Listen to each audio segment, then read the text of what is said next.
para você que está aqui na sintonia da nossa querida emissora do bem na internet, a nossa rádio Web Fraternidade, seja no canal que for. Se você estiver no YouTube, você está vendo o nosso vídeo. Se você está no aplicativo ou no site, você talvez esteja nos ouvindo. Nós estamos aqui com mais um episódio da nossa série sobre autismo. A gente está trazendo o autismo para o palco do espiritismo, na tentativa de construirmos juntos novos conceitos, quebrarmos velhos paradigmas e, quem sabe, se tornar um espaço de compreensão, acolhimento, construção conjunta com a diversidade humana, que é a grande característica do nosso Pai maior, do nosso Criador, que não fez nada igual no padrão na natureza. A gente tem também que aprender com a diversidade. Hoje eu estou aqui, vou compartilhar com vocês da minha amiga querida, de uma pessoa que eu tenho uma profunda admiração, da época que eu morei em Porto Alegre, né? Quem provavelmente vocês não sabem quase nada a meu respeito, meu nome é Cristina e eu sou a mãe de uma menina que tem 19 anos hoje, uma mocinha, e ela é autista. Então, numa das mudanças, das muitas andanças da minha vida, eu morei em Porto Alegre, cidade que conquistou meu coração completamente, e lá, junto com um grupo de pais, eu tive a honra de ser parte da fundação de uma instituição que eu admiro profundamente, da qual eu tenho muito orgulho, que se chama Instituto Autismo e Vida. Marilene vai se apresentar, vai contar para vocês um pouco sobre ela e o espiritismo, sobre ela e a maternidade atípica, porque ela também tem um filho autista, e eu quero muito que a gente converse com vocês, para vocês entenderem um pouquinho desse universo, do que é receber uma pessoa com deficiência. O autismo é considerado uma deficiência, e como que é essa nossa luta de levar conscientização a respeito do autismo para o mundo. Então, a nossa queridíssima Mari vai se apresentar e a gente vai conversando, e eu espero que você venha com a gente. Oi, Mari. Que bom, Cris, estar aqui contigo e ainda mais falar sobre coisas tão importantes assim que fazem parte continuamente na minha vida, né? Que é ser uma mãe atípica e também ser espírita, que faz toda a diferença, né? Eu sou Marilene, então, e sou sócia fundadora também do Instituto, junto com a Cris, que nos possibilitou, né, assim, naquele momento, isso.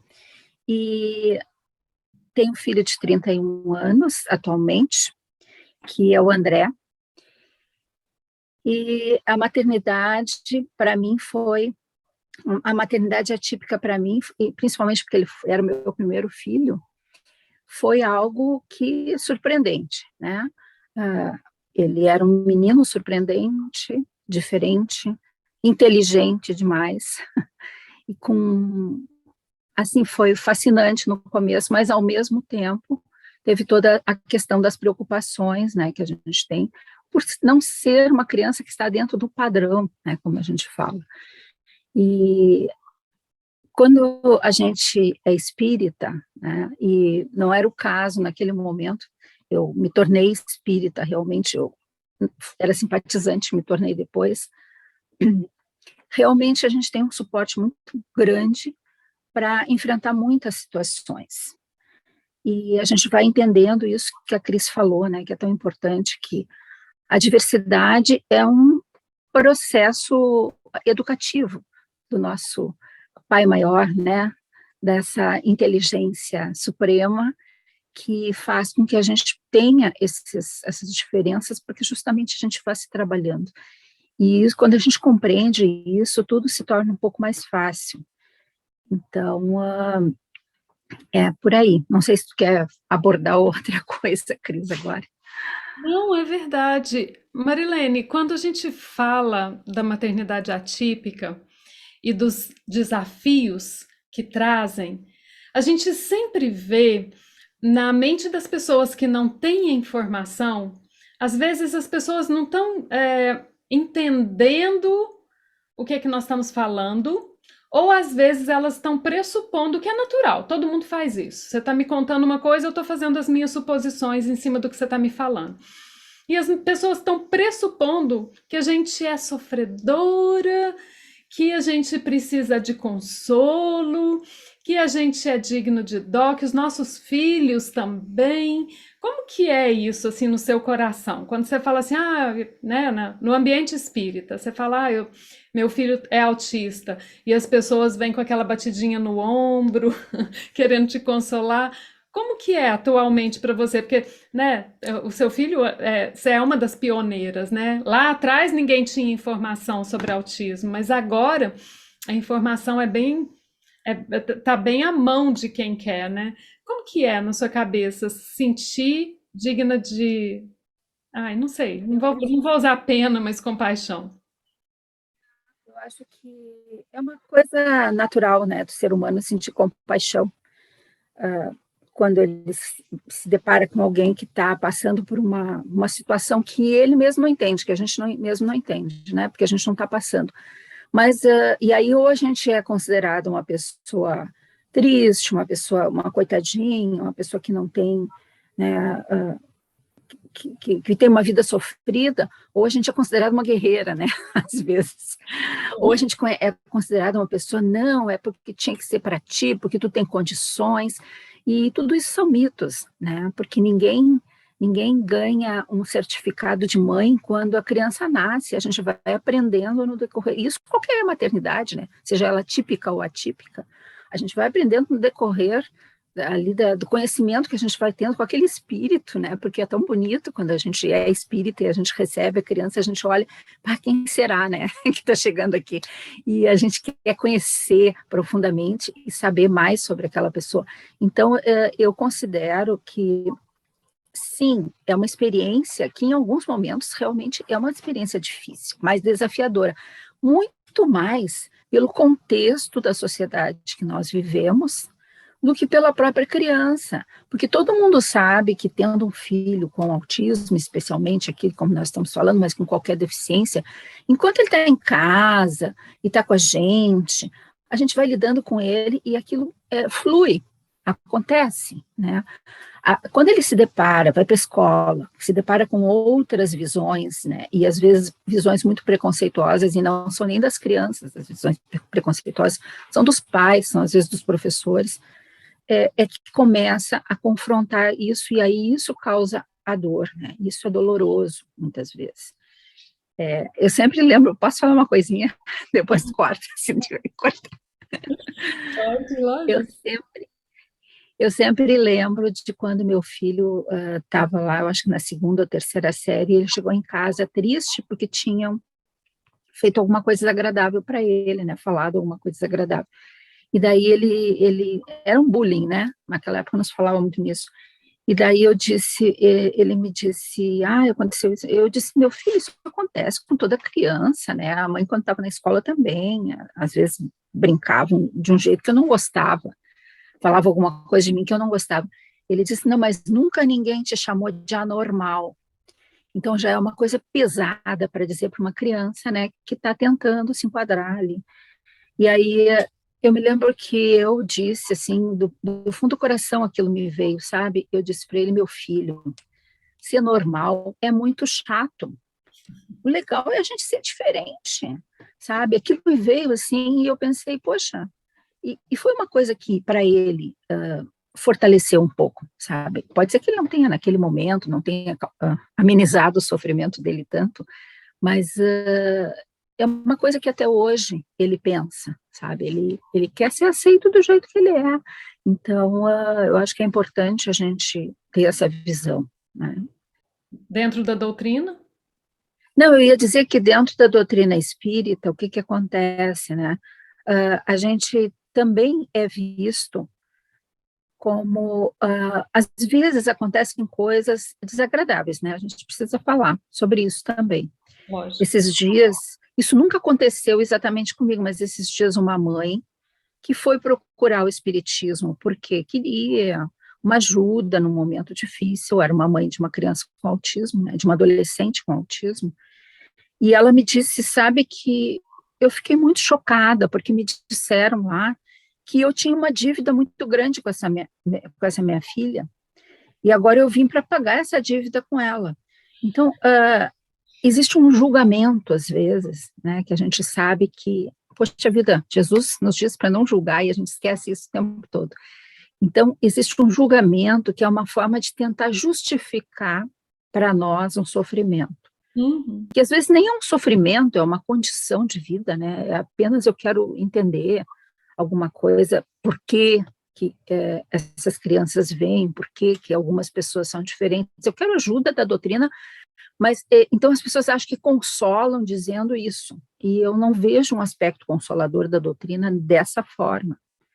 Eu vejo que o aspecto consolador da doutrina é justamente o afeto, o acolhimento, a compreensão, né, de que existem essas diversidades e que elas fazem parte da vida da gente, e que elas são aprendizado para todos, não é só para aquela família, porque às vezes as famílias também ficam estigmatizadas, isso que é triste, né? Muito triste. Você imagina se você começa a julgar as coisas dessa forma, né? Olha, ele é médico, provavelmente na outra vida deve ter matado muita gente, por isso que veio o médico para salvar. Ai, ele é pobre, né? Se a gente for olhar Chico Xavier, ai, ele era tão pobre, deve ter gastado muito dinheiro na encarnação passada e agora é pobre para. Não, né? Muitas vezes o espírito ocupa uma condição porque ele precisa passar por aquilo em termos de aprendizado, em termos de trazer mudança para um núcleo familiar ou para o contexto em que ele vive, em termos de provar para si mesmo que ele consegue, que ele pode. Tantas e tantas e tantas possibilidades que, assim, não cabe realmente julgamento. Além do que, em que ajuda alguém me dizer: Cristina, a sua filha é autista porque na encarnação passada ela, sabe, o que isso me ajuda? Cristina, a sua filha é autista porque ela é uma criatura de Deus. E ela traz a diversidade que está impregnada em cada um de nós. E ela é a bênção, a alegria, o desafio que você vai contar com o nosso apoio, com o nosso carinho, com o amor. Eu sempre vou citar todos os episódios da nossa conversa sobre autismo, eu vou sempre citar João capítulo 9, quando Jesus está com seus discípulos, passando por um cego de nascença, e os discípulos perguntam: quem foi que pecou para que ele nascesse assim? Seus pais ou ele mesmo? E Jesus responde: nem ele e nem seus pais. Nasceu assim para que nele se manifeste a vontade do meu Pai que está nos céus. Então, eu acho que assim, a gente precisa urgentemente, dentro da doutrina espírita, romper com esse estereótipo de fazer da deficiência algo a menos. Uhum. Então, a gente Mas é tão importante isso que você estava falando. a gente precisa mudar esse paradigma de que esse capacitismo que as autistas que eu conversei trouxeram tão bem, que deficiência não significa menos. Deficiência não significa menos. A gente precisa colocar todos nós no mesmo nível. Aliás, isso é o conceito de humildade, né? Humildade é você não se colocar nem superior e nem inferior a ninguém. É você entender que você está no mesmo nível. Isso é humildade.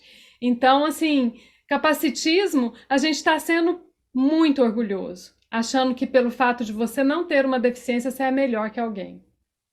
Pode falar, Mari. Não, eu ia dizer, e assim, o que acontece? A beleza da diversidade está justamente porque ela vai nos confrontar com as nossas questões que a gente precisa resolver, né? Então, quando a gente fala de uma pessoa com autismo, a pessoa com autismo, normalmente, ela é excessivamente sincera.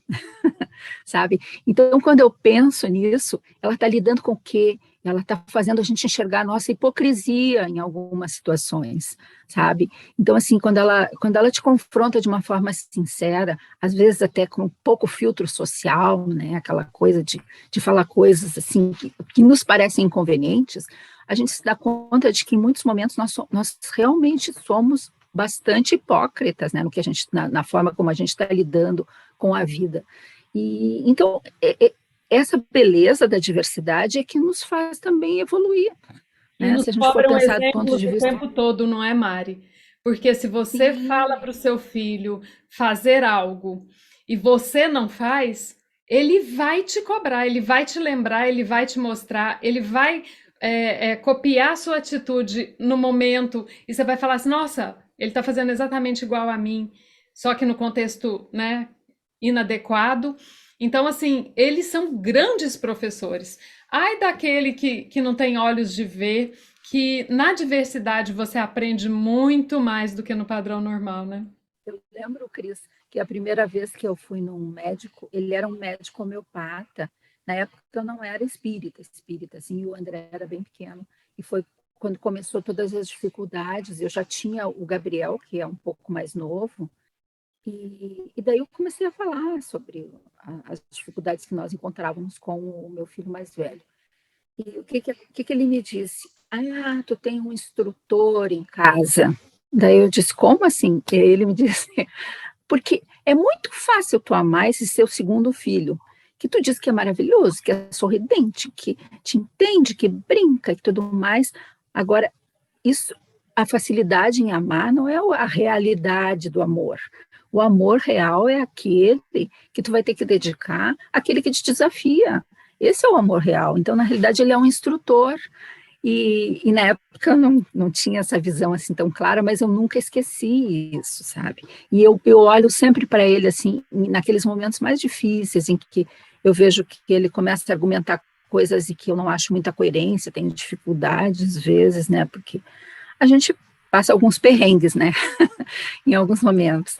E eu fico pensando, ele está querendo me mostrar alguma coisa de mim. Muitas vezes é alguma coisa de mim, né?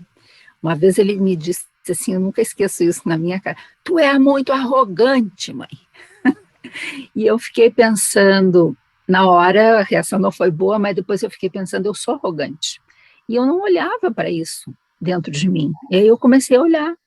E, então, essa é a beleza, né? A gente entender que ali tem um espírito que está no processo evolutivo e que a gente tem um comprometimento entre nós, né? Mas não é um comprometimento ruim, assim, de dívida, essas coisas. Pode ser que tenha, mas a gente não sabe, não tem como julgar. Então, assim, o comprometimento é de que nós estamos juntos para nos melhorarmos um ao outro.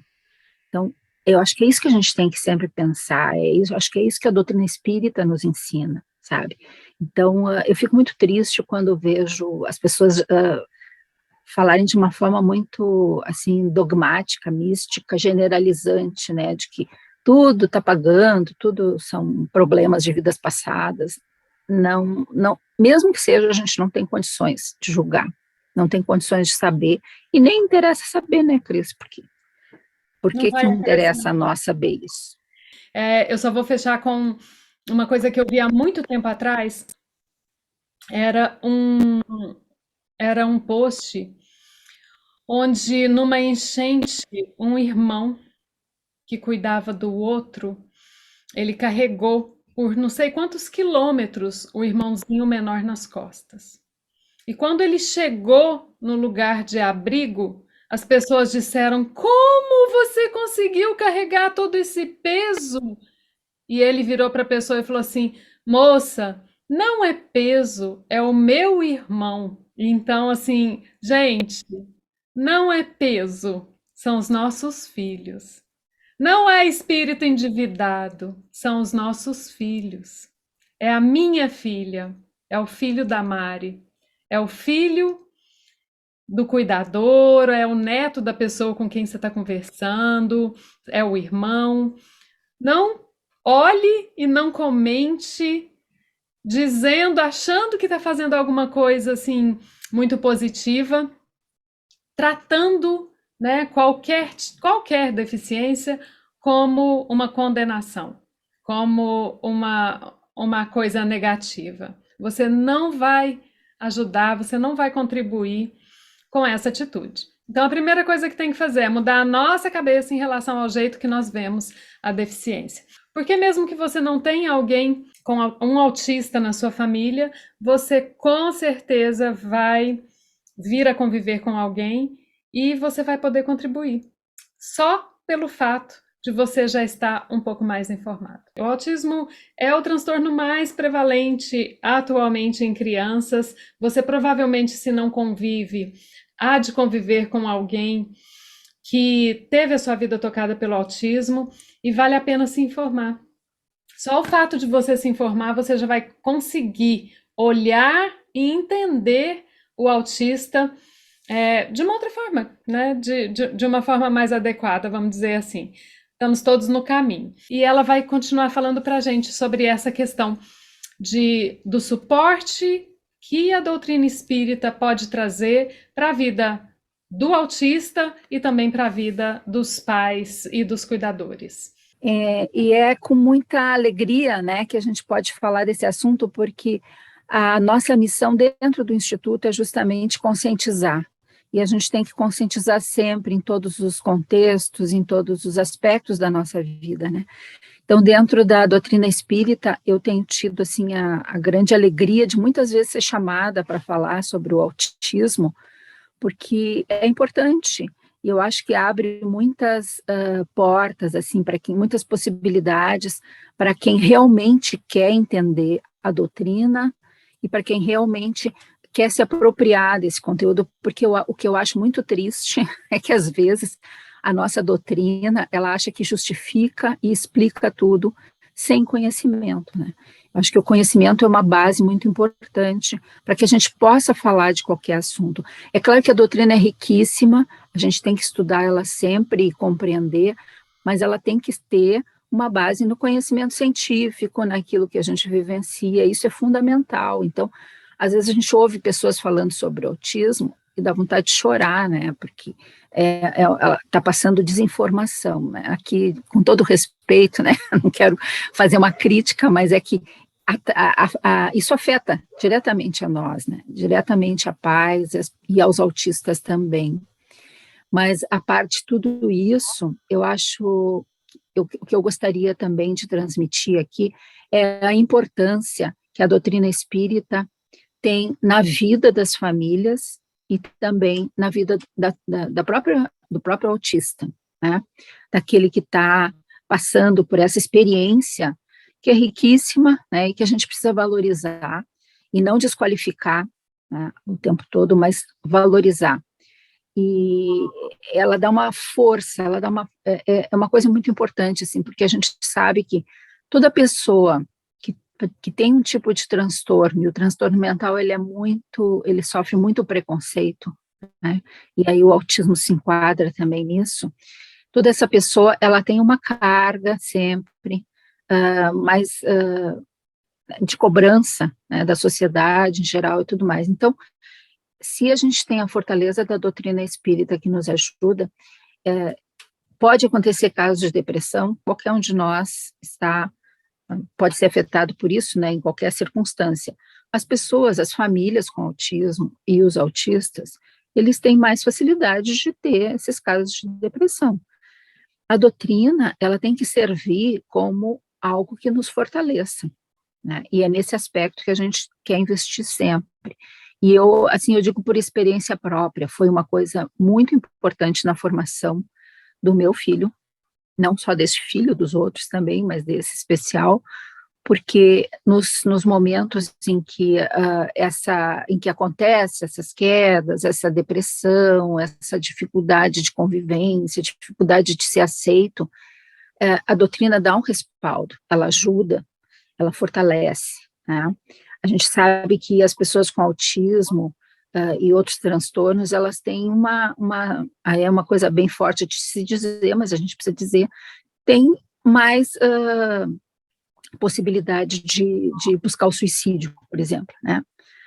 E E às vezes meu filho, quando começa a falar alguma coisa nesse sentido, eu sempre digo para ele: tu te lembra que tu não morre, né? Porque parece assim, mas lembra, tu não vai morrer, meu filho, não, a gente não tem como acabar com a vida da gente, nós somos espíritos, então essas coisas são importantes, porque daí, olha, nós estamos aqui para lidar com algumas coisas, né, e a gente vai ter que lidar hoje, amanhã, em outra vida, não importa, né, nós vamos lidar com isso e aprender. Então, eu acho muito importante Eu me que a lembro uma vez, gente, Mari, que eu fui numa palestra e eu saí de lá tão arrasada, porque era uma das primeiras vezes que eu vi o autismo ser abordado dentro da casa espírita. Eu fiquei tão feliz, mas aí foi citado um livro específico que foi psicografado lá na década de 50, 60, onde um caso citado ele serviu de explicação para os 2 bilhões de autistas, para os 2 milhões de autistas brasileiros, por exemplo, porque, para quem não sabe, o autismo ele afeta 1% da população mundial. É muita gente. Então, assim, você imagina, a diversidade de pessoas é como se Deus tivesse criado uma norma ali e aquele espírito tivesse dizendo que todo autista ia caber naquela panelinha. E era terrível. E assim, em algum ponto foi colocado que era mesmo uma condenação e que era um resgate, que era uma. E eu saí tão triste. E eu fiquei pensando, gente, eu que já sou uma ativista na conscientização do autismo, eu que já tenho toda essa informação a respeito do autismo, tenho uma visão muito mais positiva, sempre, né, busquei ter essa visão mais positiva em relação ao processo que a gente estava vivenciando.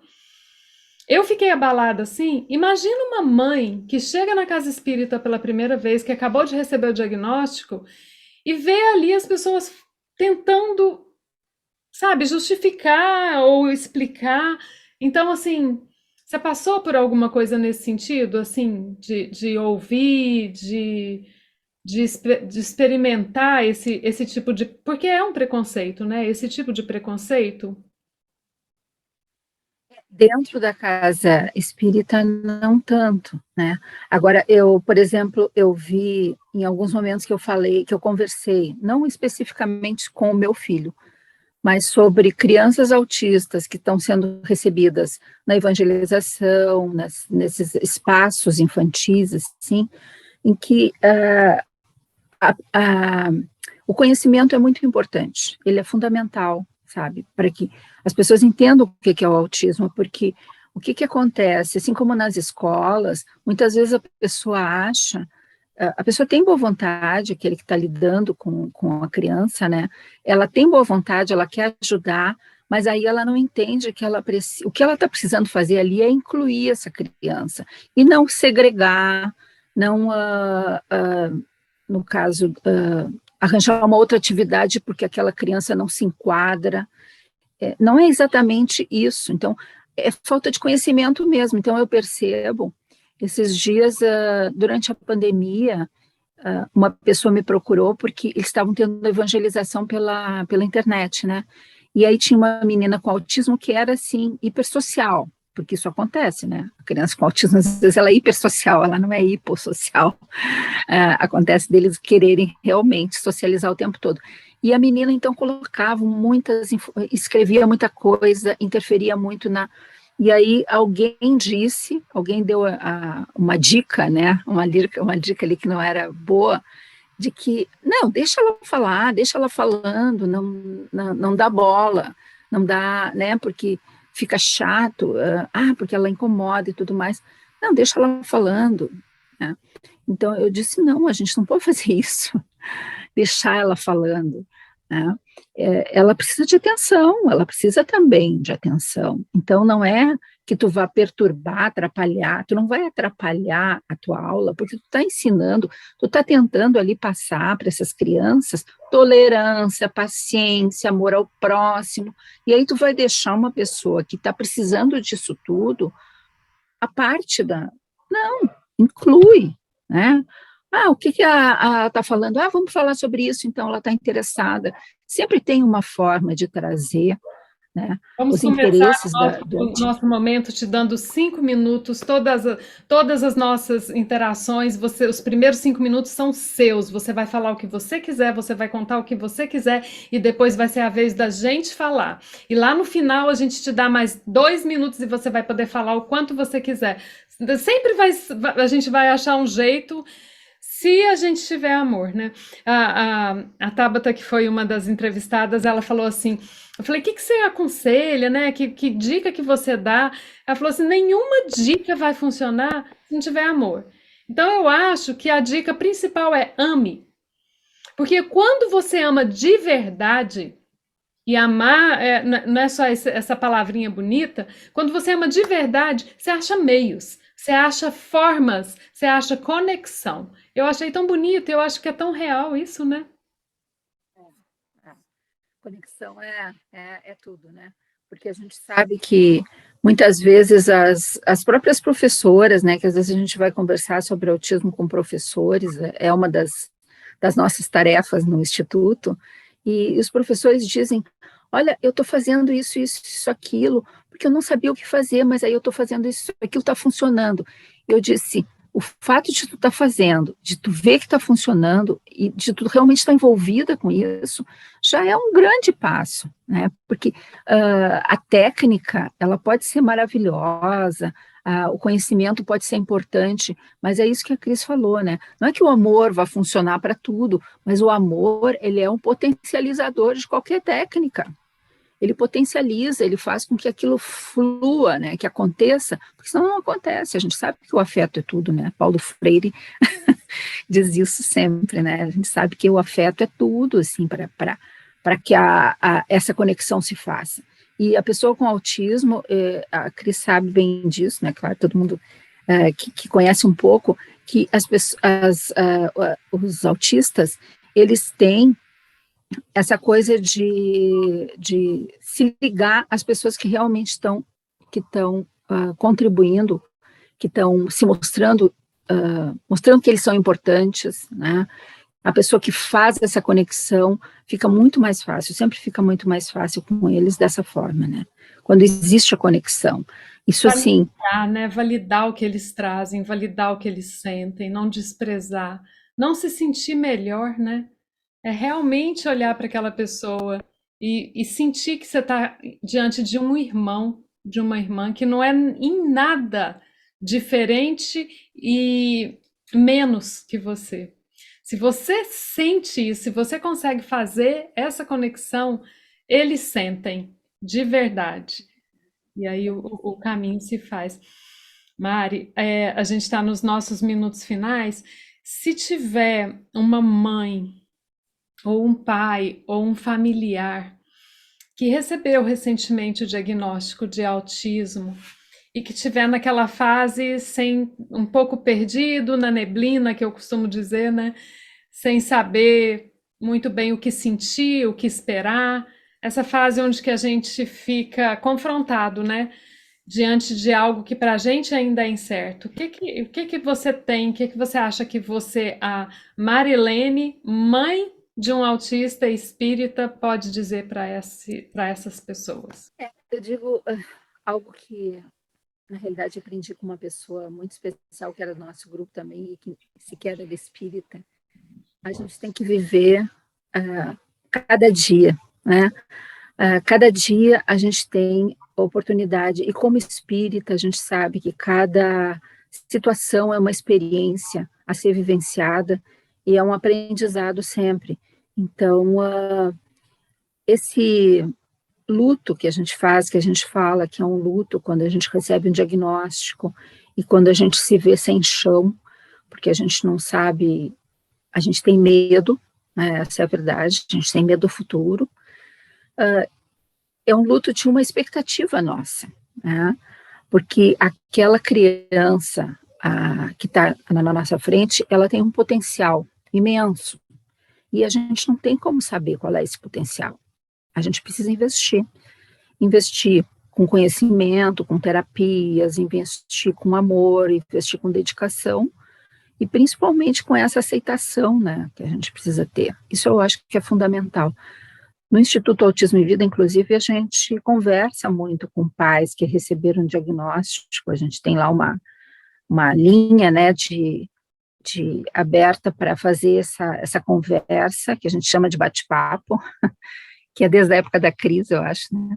A gente abre essa conversa e sempre, sempre é muito bom, porque nós mostramos que a vida é assim. Então, do ponto de vista espiritual, é confortador a gente saber, né, que aqui nós estamos vivendo experiências de aprendizado. Então, a doutrina espírita é tudo de bom para qualquer situação na nossa vida, eu diria, né?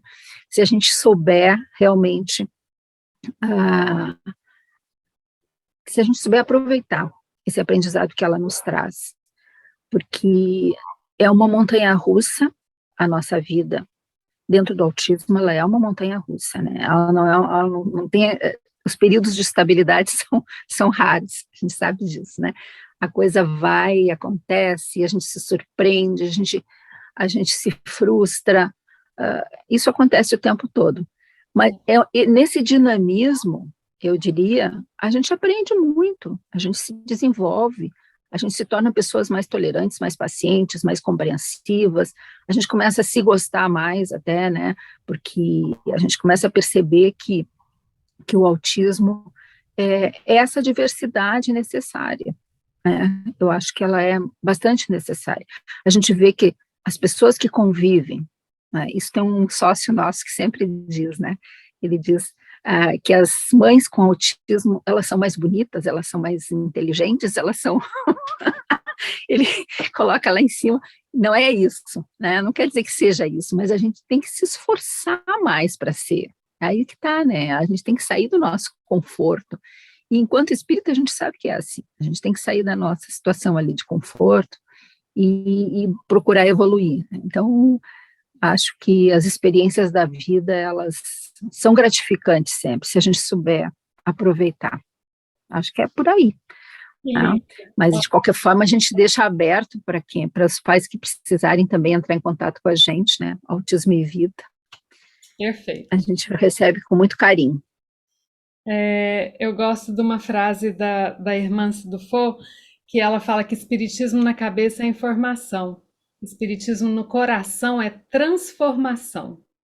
Né? Então, assim, nessa série sobre autismo, nós estamos tentando transformar paradigmas, quebrar, né, e desmistificar essa nossa visão da deficiência do autismo, mas também de qualquer deficiência como algo que desqualifique a pessoa em qualquer nível.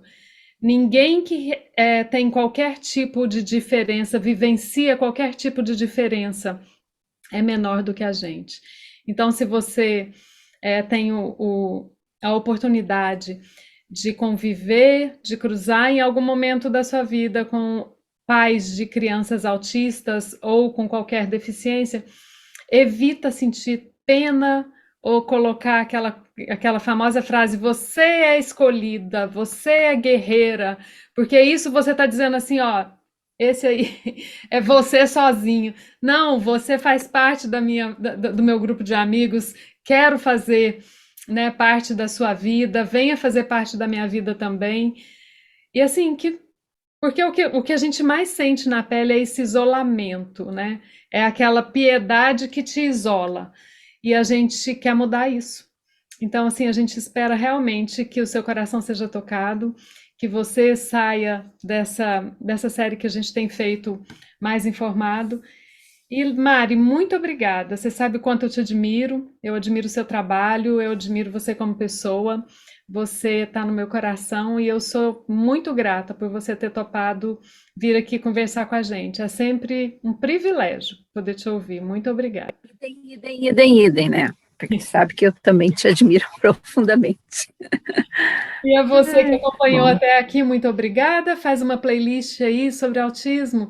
Compartilha com as pessoas que você acha que vão se beneficiar dessa informação, talvez o dirigente da sua casa, os evangelizadores, ou alguma pessoa que você sabe que teve a vida tocada pelo autismo. Compartilha e vem, né, se informar mais junto com a gente. à Rádio Web Fraternidade o nosso profundo carinho, a Jesus a nossa eterna gratidão. Paz para todos nós. Obrigada.